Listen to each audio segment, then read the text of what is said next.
Tingnan nyo, umuusok. Grabe, nasa loob kami pero umuusok pa rin yung mga bibig namin. Hey guys, this is Shaira and welcome to Running Man. Winter edition nga. Grabe, sobrang lamig dito. Pero masaya pa din at nakatakbo ko kasama ang ibang mga runners. At ayan, di ko alam kung tumutulo na dito. Di ko na maramdaman yung ilong ko pero ang saya ng bawat mission namin. Pero ayan, dito sa episode na to kasama ko si Josh Cullen ng SB19 Ganto. So ayun, grabe ang araw namin ngayon.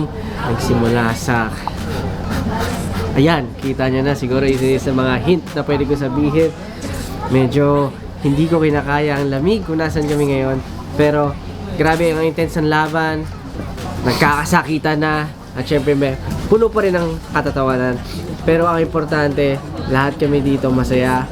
Pero ayun, ang saya lang ma-experience yung winter dito sa Korea. And ang lala ng mga challenges, yung tipong di mo expect na malamig na ngayon pa yung gagawin mo. So, and of course, siguro dapat yung abangan tong episode na to. Kasi itong episode na to, for me ito isa sa mga pinakamasaya na episode.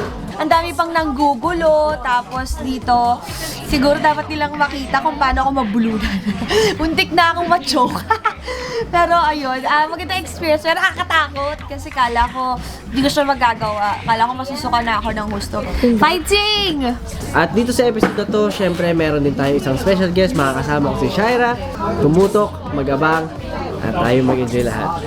Mga kapuso, manood po kayo at abangan nyo ang Running Man Philippines Season 2 Winter Edition! Let's go! Dadalhin namin kayo sa lamig! Let's run!